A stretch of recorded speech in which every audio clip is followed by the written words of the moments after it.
name's Joe Joshi. I'm the founder of dmcfinder.com. Today we are doing a bit of a catch up with some lovely ladies from the startup kind of entrepreneur kind of mindset.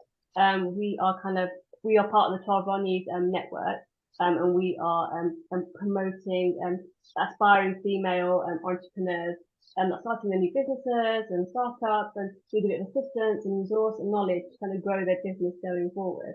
I have three lovely ladies with me today, Madalena, Rebecca, and Nargis, who are kind of offering different kind of tangents of business that we can help them kind of grow and scale the business in the long term. I will do a bit of an update on me before we start. But before I start, I'm going to plug the Founders Festival. So it's part of Charles Ronnie's on the 4th of May. It's called The Fear of Failure. So yeah, today we've had a few issues with our technology, so we've it's gone a bit flat on the face. I'm so sorry, but we will kind of give you an update on what we were going to do anyway. The Founders Festival is very much a festival geared up towards entrepreneurs who have a new idea and are starting the new businesses. I want to connect with the right people to kind of grow and scale their business. And the 4th of May is held in person in the UK and the US. And virtual as well as in person. So if you're interested in attending, give us a shout and we'll get you connected and registered for the event. Before I hand over to my lovely team today, I'll do a bit on DMC Finder. We're a pandemic baby, so we started after during the pandemic as a little idea connecting destination management companies to event planners across the globe. Over the pandemic, the event industry was hit really badly. Literally all events, travel events, everything was stopped. And then a lot of the DMCs, the way they work on a commission basis. So for 2 years, they had no income coming in because overnight the whole industry just was standstill. So with DMC Finder, we are kind of offering a service where they can reach new markets at an affordable price, but still grow their businesses from global markets. I've had a right journey, so it's kind of been a real startup kind of rocky journey across the board. I've had every issue that you can imagine, from tech to kind of my website breaking down, basically to kind of get new suppliers on, people to trust your service because you're so new in the marketplace. And clients traditionally like to work with people to people, so having a tech system for especially this industry was quite a new thing, and we're quite disruptive in the marketplace. But it's been a great journey in the sense that I've learned a lot as a person of what needs to be done. The journey is supposed to be rocky. You are supposed to learn on it. That's the only way you learn and you grow. And that's the only way you kind of meet the right people that will help you grow and scale as well. Because an idea starts off as a little kind of a seed, and to get to kind of a global business, you have to go through the motions of it. And that takes me on nicely for me kind of working with VAs across the globe. So I work with VAs based in the Philippines and with the lovely Madalena based in Nairobi in Kenya. I will hand it over to Kenya to Madalena now, who will kind of go through how she works with different kind of sectors, industries and destinations and countries so that her business is viable, and how we work together as well. And for me, it's amazing working with Madalena because she's able to kind of assist me with all of the jobs that I can't physically fit in on a daily basis. But she works with clients all across the globe. So I'll hand it over to you now, Madalena. So you can kind of go through your kind of experiences and tell us how it works for you too. Thank you, Joe. And it's amazing to see women at the forefront of developing and growing businesses.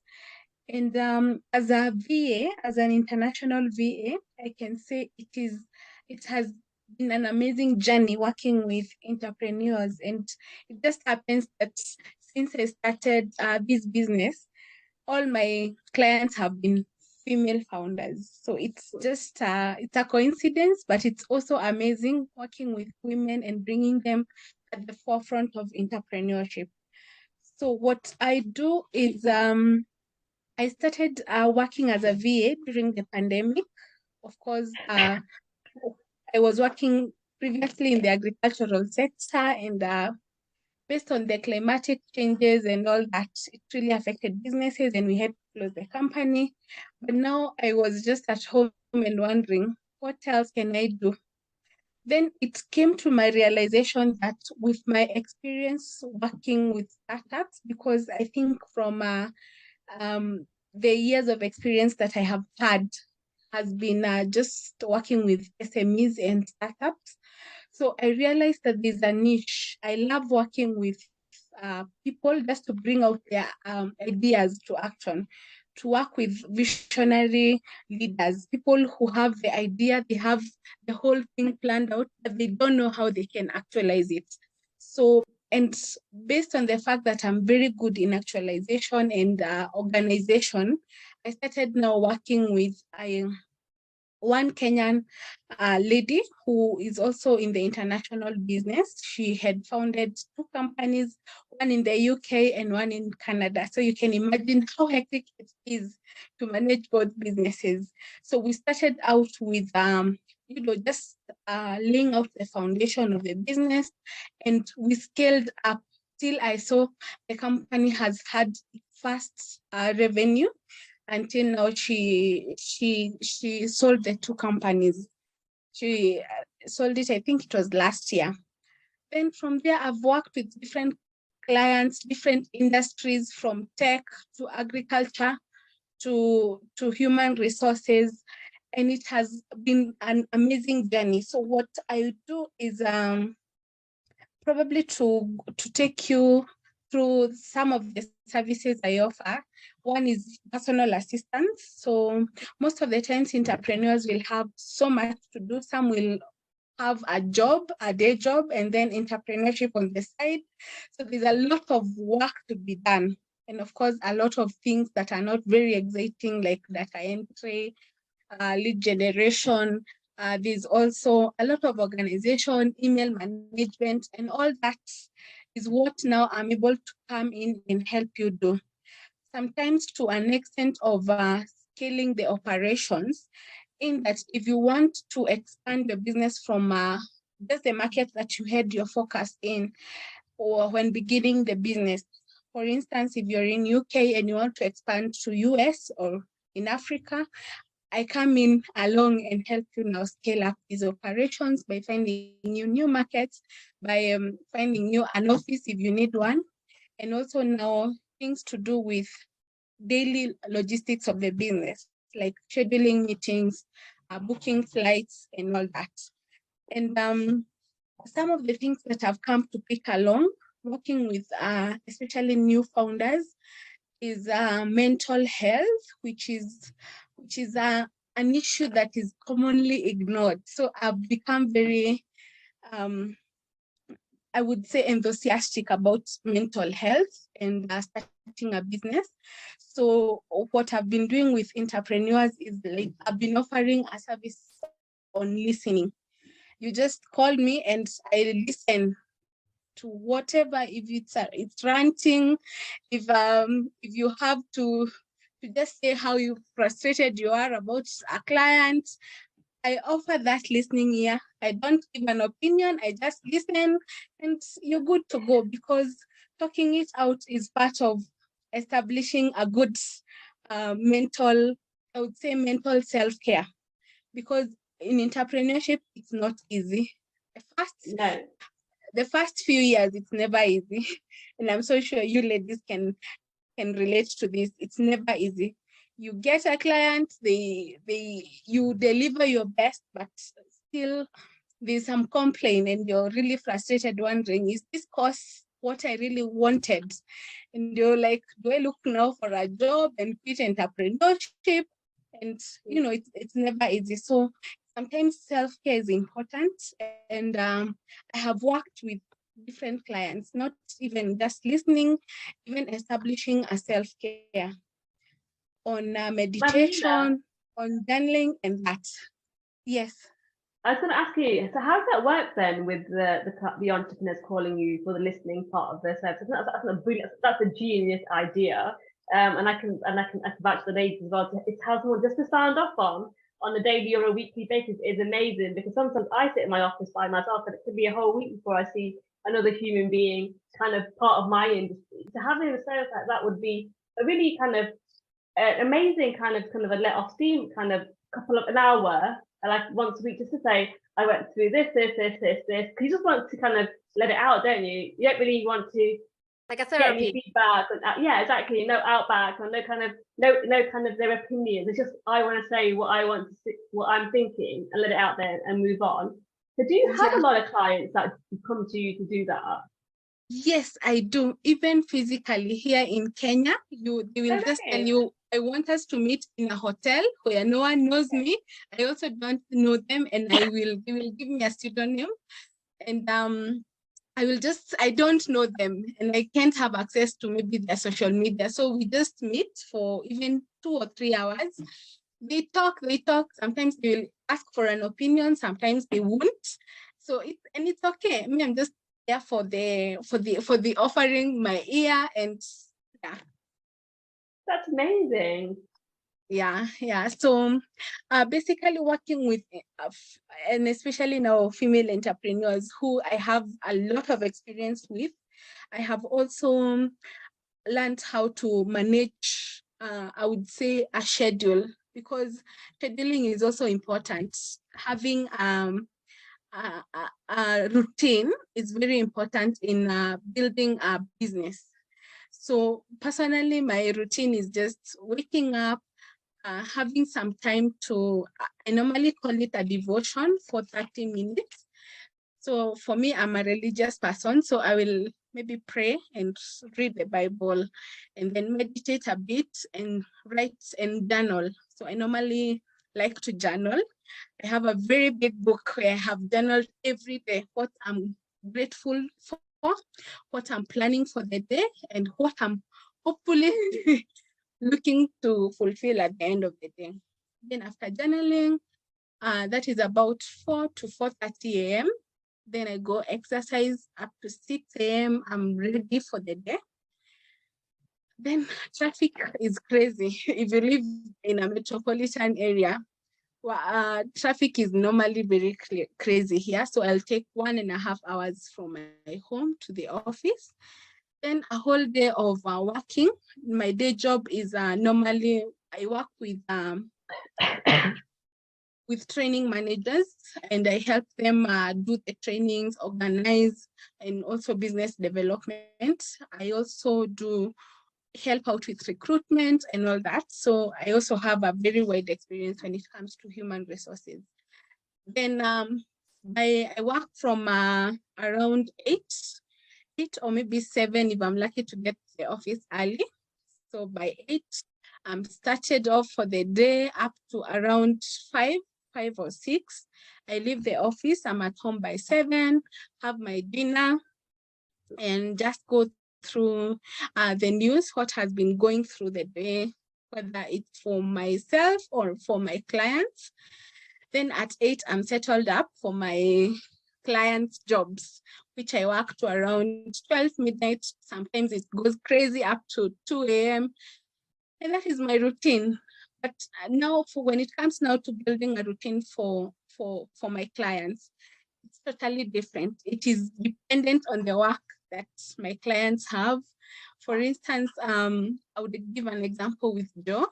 We are working with her, and when it comes to emails and you're managing emails, sometimes you don't have a particular time that you can schedule. You just have to have the email on hand. If the emails, I just respond. I respond throughout the day. But now when there are specific clients who have a project, maybe they want to deliver a project within a week, and they have asked me to chip in.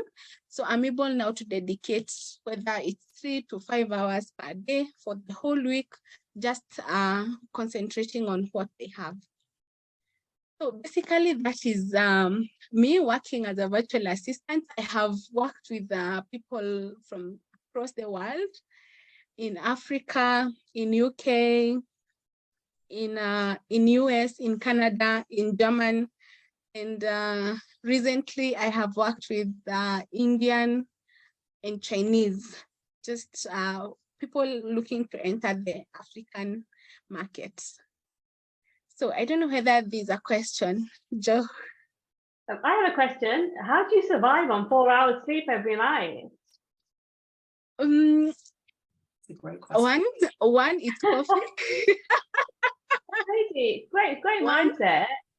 Yeah, one is coffee. 2 is the positive mindset of having a vision of where I want to be. in where I come from, I grew up in a rural area where even getting education is a privilege. So I would love to work with these girls who are really struggling to get employment, and even young mothers who are staying at home, they're really struggling to feed their children. So I would love to create a platform where I'm not the only person providing services to my clients. I have a group of people providing services. And to get here and to serve these girls, the only thing that I can do is it's just to keep on and know that the sacrifice I'm making now, it's for the future of not only me but for my community. No, that's amazing, Madeline. Yeah. Great mindset, great focus, and a great goal that you've got in the kind of the long term. So no, thank you for that. I much appreciate it, and I appreciate everything that you guys you do for me and helping me out on a daily basis. Won't be able to do it without you. But thank you. But I'm now going to pass it over to the lovely Rebecca, if that's okay, Nergis. She's going to go through personal branding and how it can help your organization and your startup and kind of get out in the marketplace. Over to you, Rebecca. Yes, thank you. And for people listening at home, well, we're all home. This is like my radio brain. It's like people listening at home, not driving. Yes, my name is Rebecca. I am a communication strategist who passionately talks about future of work, economic empowerment, diversity, and inclusion, especially in the tech industry. I am proud to be the first Indonesian immigrant in the UK invited as a thought leader in Southampton City Council, Barclays Eagle Labs, and various tech startup scenes in England and Europe. So it is an absolute honor to be invited to speak in this event, and I look forward to connecting with all of you. I am on LinkedIn. It's Rebecca Leppard. So I talk about how women and minorities can benefit from building their personal brand. Founders with strong personal brands have better chances in getting funding. And as a general rule, we only want to do business with people we know, like, and trust anyway. And that trust, combined with quality of delivery, will give you the upper hand, meaning that you can choose who you want to work as a client, as a partner or employer. You can open a new market. You can increase your rate so that you can reduce your work hours and actually enjoy life. So that is basically what I'm selling at the end. Just by tweaking your personal brand, investing in it, you can actually regain the hours of your life, because then therefore you don't have to do too much push of marketing, because then the customer will come to you. Now, I know that LinkedIn has been the go-to personal brand platform for professionals, but really it doesn't have to. You can select. So with my client, I go through first what they want to be known as, because again, sometimes on LinkedIn, you're known as this person working for this company, and then you have a side hustle. You're probably a musician, you're a budding comedian, or you're selling your knitting, whatever. And then you're building that personal side of you on Instagram, TikTok, and the rest. But today, I will share LinkedIn best practice that is valid in first quarter of 2023. I have to give that as a disclaimer, because there will be changes come second quarter. And as I will never call myself a social media expert, because again, as soon as the algorithm changes, your expertise will go invalid, basically, will expire. So this screen that I'm going to share is just so that, I'll have to ask Joe to appoint me as a co-host so I can share the screen. I'm just sharing the screen so that everyone in the audience can take a screenshot. I know I love taking screenshots because I can never remember anything. So I'm going to skip why LinkedIn is the best platform to achieve personal branding, because as I just said, yes, it is the go-to platform. But if you do lead a dual life, or, you know, like Madalena, if you are employed and yet you have a side hustle, you don't want to confuse your followers. So as a good practice, definitely optimize your profile. LinkedIn every month have a new button somewhere. You have new banners, you have new features to showcase your profile or your type of services. I think as of today, you can only advertise like up to 5 services, but maybe in a couple of months, it will be even more. So you can literally copy and paste the services from your website to LinkedIn, and in the end you probably won't need any website anymore. And then show with sharing your thought leadership, your expertise, and also your opinions about the industry, about your niche, and engage with your network. Again, it's a social media platform, therefore you want to be commenting on other people's posts. Don't be selfish. Don't put your post and then leave the platform and hope for the best. But the platform also wants you to keep engaging with other people's platform. Otherwise, it won't be social. It will be just a poster on a wall, right? And there are groups. I have to say that the groups are not as effective as Facebook groups so far, but it's worth looking at your industry niche, because at the very least you can get that industry insight that then you can use to serve your client or your employer. And yeah, request for a recommendation. This is it, right? We know as an entrepreneur, we want to get referrals, and LinkedIn now has a feature where if you put, you know, services that you provide, and then it has 20 slots for you to request a recommendation for your particular service. For example, if you're using a copywriting service from Rebecca, and if Joe uses it, and then I can tag Joe, ask Joe to write a recommendation like a Trustpilot, and then I can immediately share it in a post that, hey, Joe just recommended me. So it is now building into one big, powerful platform where, again, you can advertise your services, you can advertise yourself as a person, and you can ask for a recommendation. So you don't have to have, you know, split. There's a Trustpilot, there's a Google review. Now, this, again, this may change in a few months, but as of now, you can post up to 5 LinkedIn posts per week.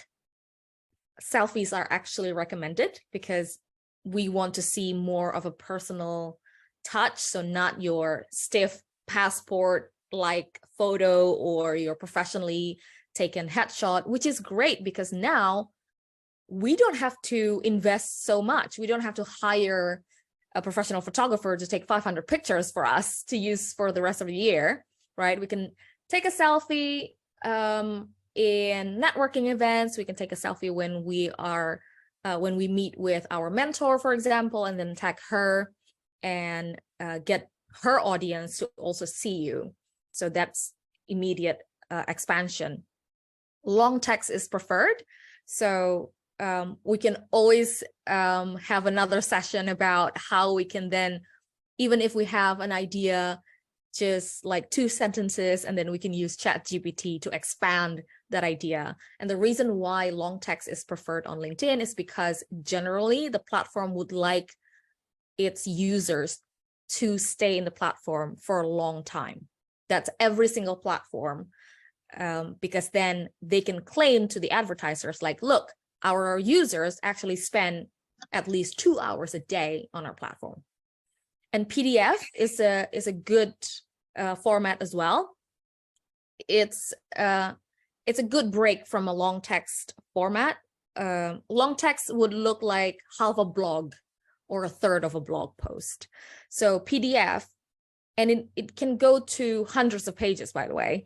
But the good practice is in the tens, like 20 to 30 is a good number. If you are sharing something that is so, it serves its purpose. It doesn't mean that, oh, let's do a 30-page carousel and one page only has one sentence.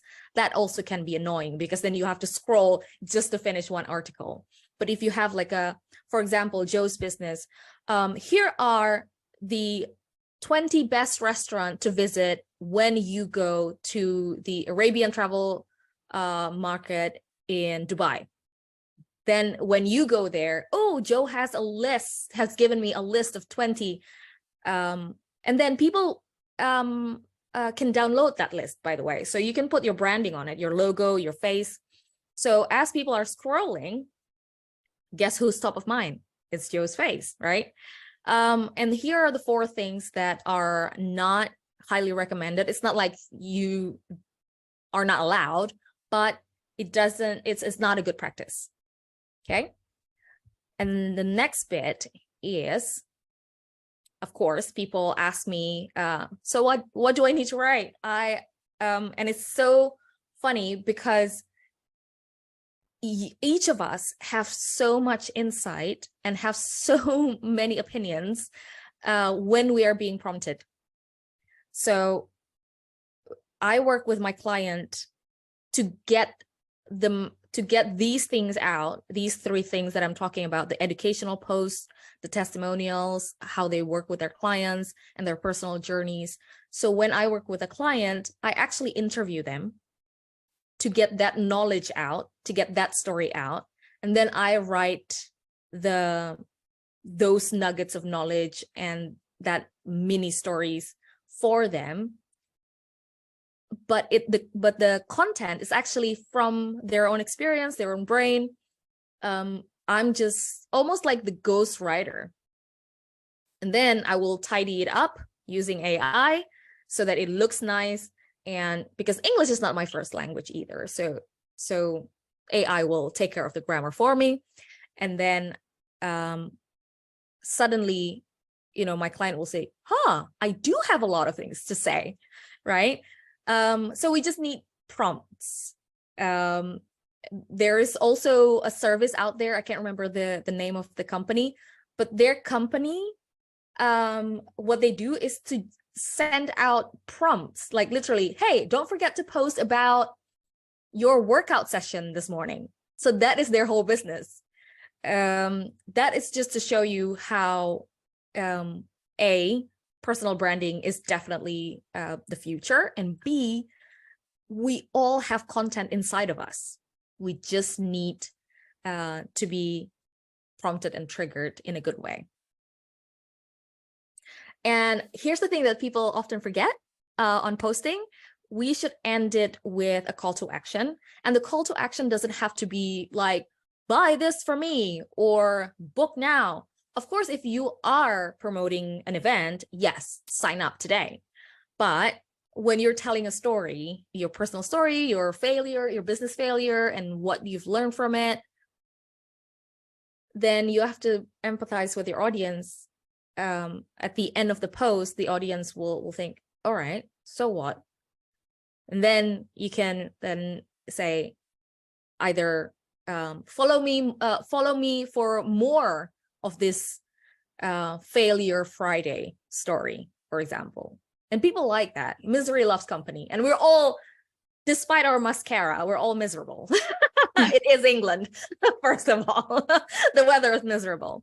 But yeah, so a good CTA could be like, if you are a career coach, for example, say, start your career switch journey with me today. Or follow me to read, every Monday I do this. Or every Wednesday I post about 10 greatest holiday inspiration, things like that. But again, then you have to be consistent. So your audience is not disappointed. Oh, it's Wednesday. Where's my tips?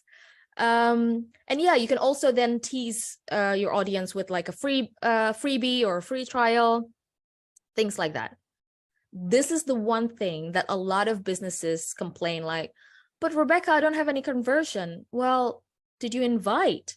your audience to actually convert. The CTA has been missing.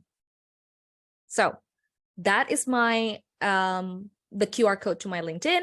If you're watching at on your computer, get your phone up, open the camera, you can scan this. And if you want to know how I got this QR code within literally 2 seconds, I can show you right now. And after that, we can always go. So here, so you go to, so you go to your search button, search bar, and you click, right? You click, there's a little QR code at the top right, and then voila, that's your QR code. Honestly, seconds, right? You have absolutely no excuse not to be walking around with your QR code as your phone wallpaper. I'm just trying to get, there you are. So you can see my phone wallpaper has this. So when I go networking, I don't go around giving away business cards anymore. Because guess what? Yeah, Rebecca, that's a brilliant, genius. It's because so good. Then Oh, wow. exactly, just like that. My only problem with that is that I forget things. I remember going to a business conference.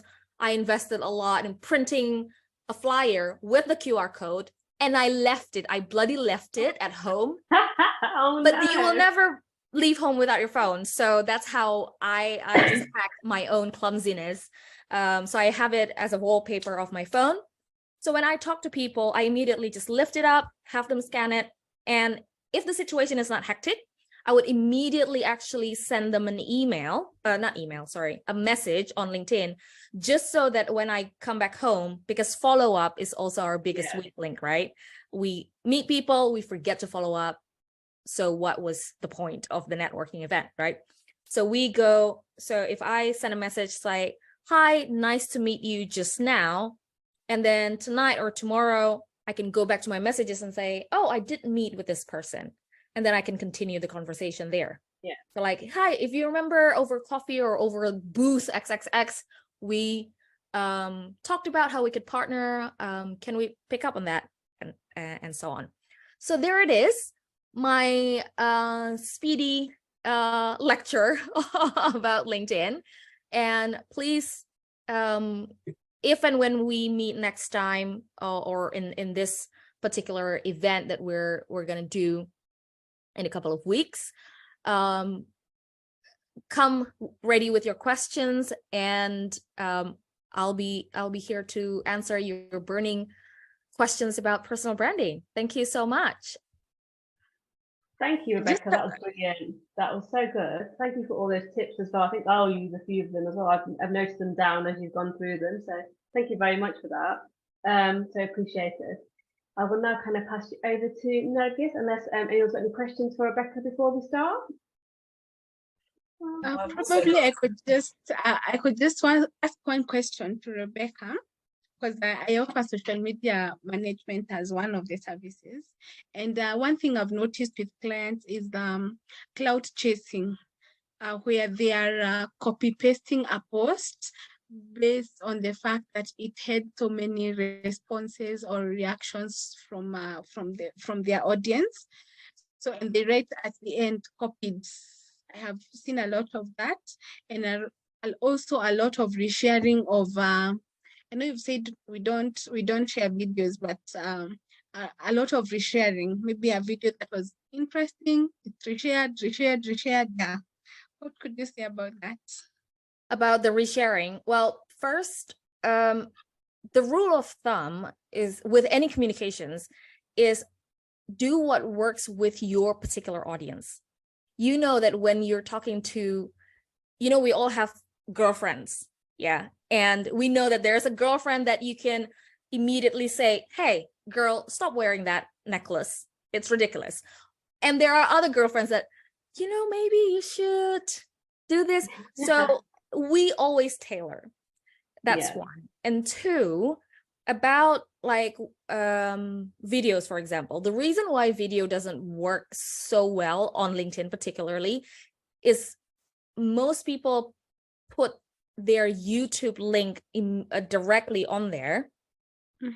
And because it is the easiest thing to do. And again, what platforms don't like, any platform never like for you to take away the attention, because what you're doing with this video link is for the audience to click and go away from LinkedIn and go to YouTube or TikTok and whatever.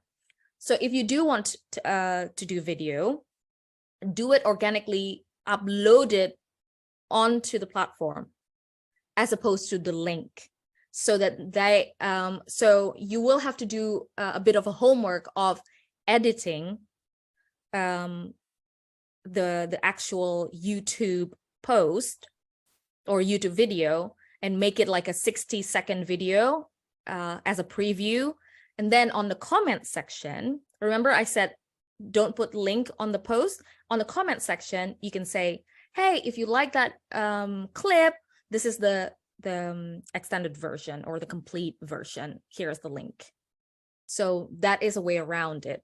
But again, if your work speaks better with your audience with a video, for example, if you're a makeup artist, who doesn't love the before and after video, right? I love it. It's like so satisfying looking at the transformation. So yeah, of course I would push for this makeup artist to put tons and tons of videos, because guess what? Professional people on LinkedIn, they also need makeup, right? It doesn't mean that beauty influencer can only do TikTok. But again, I wouldn't tell to the makeup artist to say, oh, do a blog post. Step one, put your eyeliner. It's not interesting. So yeah, you have to then tailor your messages. But in terms of the algorithm, it doesn't like you redirecting any of the users away from it.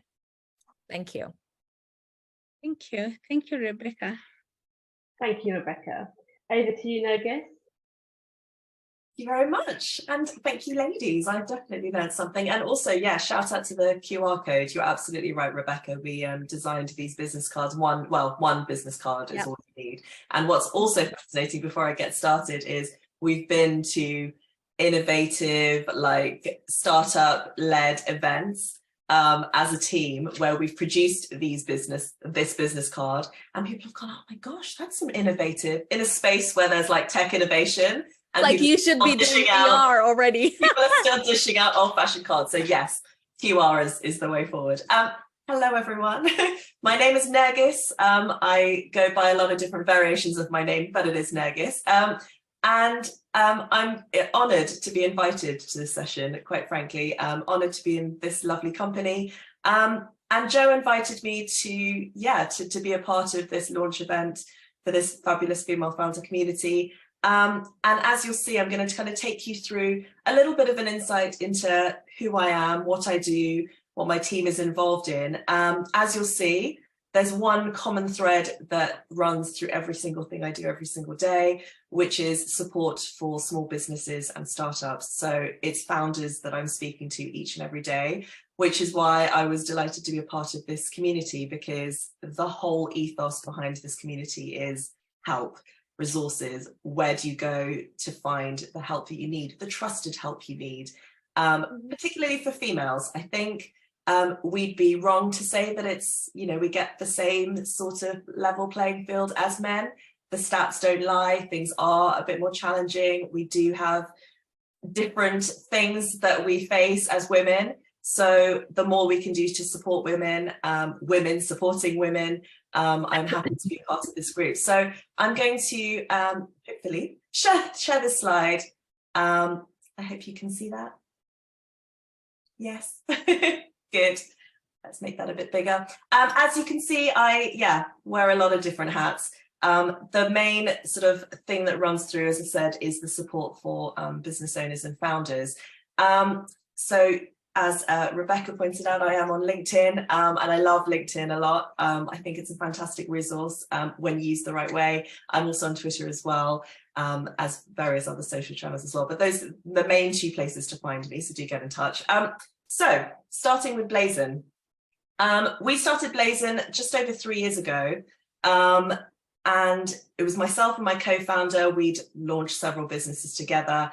And we actually came to the crossroads of looking for really good marketing help for us. We were building a business. We were sort of trying to grow an app business, and our heads needed to be in a different space. We didn't have time to be posting on social media. We didn't have time to be keeping our shop window alive with content. So we looked for an agency and someone that we could basically wipe our hands off and park it off to someone else. And we really struggled, guys, because everyone out there were really expensive and didn't really meet our price points as a bootstrapping startup. And they didn't really lack that empathy and that drive of working with startups. And as we all know, the people that are joining this call and listening in afterwards will attest to, it's tough, right? You have a plan in the morning, and by the afternoon that plan has changed, and things are like a rocky road up and down, and I can see nodding heads on my screen. So you all get it, and we all live that life. So as a startup founder, you need someone who can respond to those changes, and we really struggled. So we set up this company with the sole focus of we're going to make ourselves the marketing destination spot, but for startups and small businesses, and do what that market needs us to do. We were chatting to many founders who said, yes, that's exactly my challenge. I know that I need to post on LinkedIn. I know that my Instagram sucks, but I don't really understand how they work, or I certainly don't have the time, or lots and lots of stories came out. So yeah, we launched just before the pandemic. We've been on our own wild adventure growing Blazon into the company it is today. I'm super proud of it because we, as I said, speak to founders each and every day, learn about their journey, and are able to support them with really great social media content that's striking, that's consistent, that plays to what they need us to do, and deliver a service that's for founders. Because I think that empathy, that flexibility, that price point, that's kind of lost in a sea of really expensive marketing agencies. So yeah, we are sector agnostic, which means that we work with clients across the globe in different sectors, looking at disruptive founders, innovative founders, trying to really give them more exposure. Thinking about the marketplace at the moment, I loved your presentation about personal branding, Rebecca, because it's what we talk about a lot within our company, within clients as well. But on a wider scale, it's how to kind of translate what you're doing in a world where tech is very much, we are talking about tech very much now, how that's affecting social media. And for founders, what do they do with this juggernaut of, a lot of people are talking about ChatGPT is one of the big things at the moment, from the marketing community. Oh my God, does that mean we're out of a job? For founders who look at it and think, oh, well, do I use this to write my posts? The easy answer, guys, is it's a fantastic piece of tech, but it will never replace humans. And I can tell you that because we've used it, we've understood its capabilities, but we're also learning about its limitations. And I think the limitations are really the key point to kind of keep in mind. Tech is fantastic. We've just been talking about QR codes, but it's a way to embrace how to kind of live comfortably with the tech that's making our lives easier, faster, cheaper, more sustainable. And that's what we really focus on, because we are very niched into supporting startups and small businesses in terms of the social media and content marketing service that we provide. It's very much catered to, right, what's the market looking at like right now? What kind of things, what kind of trends are coming up right now? How is that going to affect the entrepreneurial startup community? And how do we have to change and adapt what we're doing to respond to those changes? To give you an example, one of the big things that clients come to us to talk about is how to grow and get more exposure online organically, and doing it on a shoestring budget. And that's one of the things we're really proud of, being able to do more with organic marketing. We don't actually get involved anymore. with paid advertising and things of that nature. A, because it's very expensive, and B, more importantly, it's very expensive to get right. There's a lot of testing involved. The algorithms are constantly changing. It's very difficult to know whether you're speaking to your target customer or whether you're speaking to Instagram's algorithms, and who to satisfy and how to get it right. So we've sort of stayed clear of that, again, because we're only focused on founders and small business owners. And for us, it's really seeing, okay, organic marketing, the posting, the email newsletters, the blogs, those things can be done quite very well organically. How can we take it further? How can we do more for our clients? Again, on a shoestring budget, being able to do it just organically. And we do a lot of engagement work to achieve that, to actually drive a little bit more results for our clients, which is massive. So trying to get involved in discussions that are happening online, trying to make ourselves like personal representation for our clients, talk about what they're doing to our network, and try and really deliver this kind of community approach. It works because not a lot of people have time to do that. If you're posting, that's kind of where you have time to click post and then get on with your day job. So we're able to use our resources to take it further. But B, because it's such a noisy, crowded market, posting just that outbound stuff, sadly, isn't enough. You have to be able to kind of do more, either through sort of a different angle, whether it is personal branding or whether it's doing something a little bit different. And the engagement certainly does sort of drive it a little bit more. So for us as a company, we're constantly looking at what can we do better? How can we improve ourselves? Where do we need to kind of pivot, make small pivots, with the end goal being that support for our startup community, because that's the most important thing. Quickly kind of moving on, because I'm conscious of time.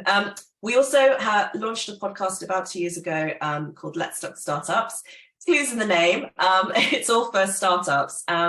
And myself and my co-host, we listen to a lot of podcasts. We love them. And they're a fantastic resource. Sadly, we struggled to find podcasts that were featuring founders who were right in the crux of what they're doing right now. A lot of the podcasts, Stephen Bartlett, were very much kind of like, rags to riches tales. They were very much kind of, let's bring on our multi-millionaire entrepreneur who's going to talk about how he or she made their millions type of thing, right? That's interesting. I do enjoy listening to them, but as someone who's going through those things day to day, we thought there's a bit of a gap in learning from people who are, I always say, kind of crying into their pillow at night because of the day-to-day stresses of running a startup, right? And that's what the show is all about. So we've had a wide variety of founders with amazing stories about what they're going through right now. I'm speaking to investors and it's hell because of XYZ, or, I'm trying to figure out my marketing and we did this and I lost a load of cash. Stories about what they're doing right now. And that's what makes the show, we think, quite unique. We love doing it. The best part for me is every single conversation I learn something. So even regardless of our listeners, for me, it's like every day is a school day. So I love it, and do give it a listen. Dassos is a fairly new venture, and I'm enormously proud of it because we are always thinking about startups, we're always thinking about founders, and always thinking about how can we do more, how can we build up an even bigger community and strengthen it. And Dassos was born from a way of thinking, right, okay, what can we do for the people out there, the founders out there who have a question? They might just have something simple like, does anyone know of a really good website designer? Or I'm just fundraising. Can anyone help me with my term sheets? Do you know anyone who can write specific questions? They might be bigger questions. We've had people come to us say, I'm just about to launch my company and I really don't have a clue. Can anyone kind of point me in the right direction? So they might be slightly larger questions. But where do you go to actually find that trusted help? Communities like this that we're launching today are fantastic, and we need more help, right? We need more places that you can go to and ask either those direct questions or bigger questions and open up this conversation for people to come and offer you support, right? I'm struggling with, trying to organize my time. Does anyone know a great VA that I can go to? Obviously, I know who to contact now, and stuff like that, right? So Dassos is basically almost like an introductory type service. You come to us with your question. Do you know a great VA? We have a huge network of, I want to say, service providers and suppliers. Each of those people have been verified. So we make sure that, can they work with startups and small businesses? Because that is very, very important. We don't really care about your experience with the corporates. Can you tailor what you're doing to the small guys? And that should be reflective in their price points, in their approach to work, and everything that they do.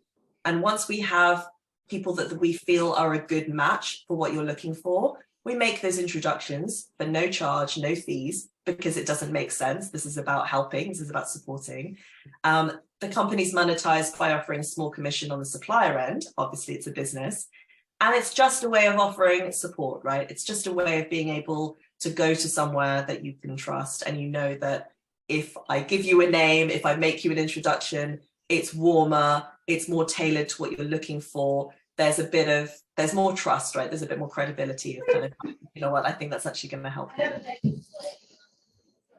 So to wrap up, because I know we're short of time, I would love you to come to me with any specific questions. I know Joe's organising sort of a follow-up session, and we'll be doing more of these kinds of sessions in the community on specific topics that I'm happy to talk about within my remit, things to do with marketing, specific sort of questions or topics you'd like me to discuss. And if there's any questions, if there's any help that you require, please come to me.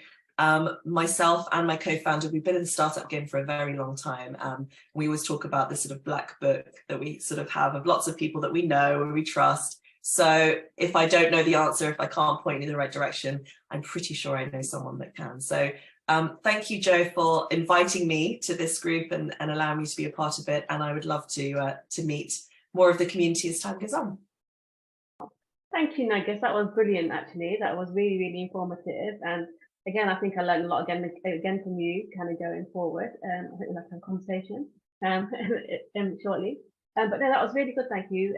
Guys, have you got any questions that you'd like to ask Nergis while she's online? Cynthia, Andrea, Janet? Maybe Sean. Cynthia. No, I don't have any questions right now. It's been quite interesting to listen to. Yeah, I was just thinking to myself, really, because I can see a use for everybody, what everyone's talked about. So it'd be nice to go back and listen to things again, and see what I might tap into in the future. I've just been quietly listening whilst doing a bit of work. Oh, bless you. No, thank you. I mean, but there's lots of things that you've mentioned which are very relevant, like things like marketing yourself. I mean, things have changed so much these days. It's all about the founder, whereas before, no one cared who founded a company, you just wanted to buy the product. So you've got to think about crafting image, and then, where do you market yourself to the best effect?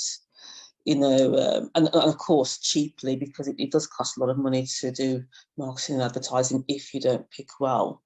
And then, of course, for lots of, like, for instance, if you are doing a tech business, most of the time your focus is on a more international market, because you don't really know for sure where your best market is going to be, probably even until you launch it, no matter how much research you do. So once you launch it, that you realise, okay, I was going for the UK market, but actually I'll do a lot better in America.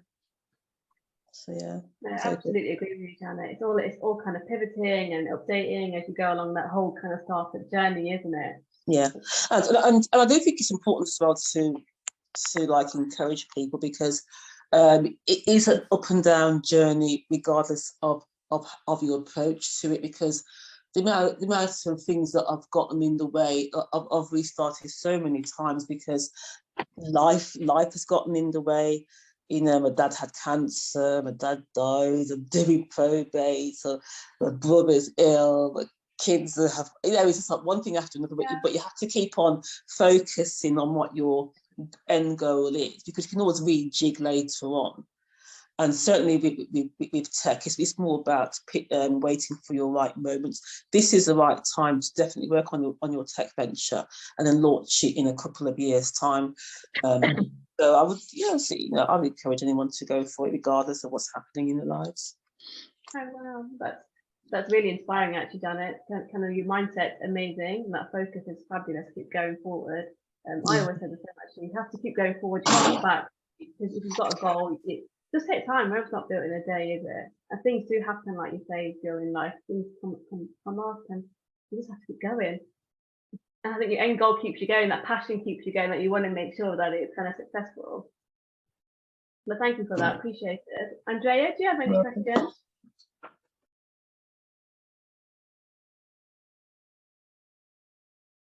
Sorry, I was just struggling to get off mute there. I only joined not so long ago, but is it Nargis? Am I pronouncing it right? It would. I feel like I would probably like to reach out or get some extra help. I'll give you a brief outline of what I'm on about. Basically, I'm at the moment doing a international project management masters, and in the class I've set up we're starting a startup project with a few other ladies. So basically, we're doing it with, oh gosh, sorry, I had a call coming through. So we've starting a project management agency. Like I said, the idea came to me in the class. Obviously, there's all these project managers that's gonna want employing, most of them anyway, by September. And, putting our heads together, we came up with the USP of inclusion. So by offering like job share roles, focusing on job share roles, I think we've really sort of landed on something there. We've got some really interested people, we've got the uni supporting us as well, and a non-executive director who's giving us advice. But one of the main things that we are trying to do right now is to provide a case study or do a case study to prove that our system of job sharing and how we've made the model can work. So that's probably what I would, sorry again. And so that's probably what I would like some help with. I don't know if that's something. No, yeah, let's have a conversation. Let's connect and have a conversation about kind of a bit more about what you're involved in, where you've got to at this stage, and what you need put together. Certainly love to find out more and sort of take you from there. It might well be that in terms of obviously you're still trying to establish that proof of concept and your product market fit, before this is obviously very, very early stage. So it may not be, I'm guessing, at a stage to obviously market a business yet, because it's still sort of very early, but I can either put you in touch with people that can sort of help build that design sort of that'd be great. design stage for you, or sort of tangible assets put together or something. Obviously my team can help with that as well. So let's have a chat. Okay. With everything. What's the best way to reach out to you through LinkedIn or something? I'll put my LinkedIn on the chat right now. I can send you my email address as well. Okay, thank you. Let's have a Okay, thanks a lot. Look forward to it. What I will do also, guys, I will send out an email introducing you guys as well, so you'll have your email addresses as well, and a copy of this and video shortly as well for you. Thank you. Thank you. Cynthia, did you have any questions before we round up?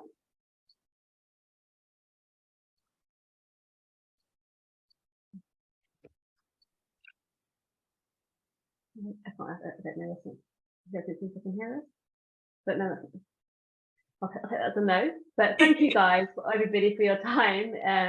Much appreciated, and I hope you found it useful. It's been amazing. I think I've learned quite a lot this afternoon as well from you guys, so it's been fantastic. Thank you. We will be doing these a monthly kind of catch-ups with different themes through the startup journey. So feel free to catch up with us on a monthly basis. And we're sorry again for the kind of a few technical issues that we've had today. Hopefully you'll find this useful. It's got a lot of great content, a lot of great ideas that you can utilize in connecting with Madalena, Nargis and Rebecca as well for any kind of help and support going forward. And they'll be more than happy to help you guys out as well. So thank you very much, everybody. I appreciate it. Thank you, Madalena. Thank you, Noga, for your time too.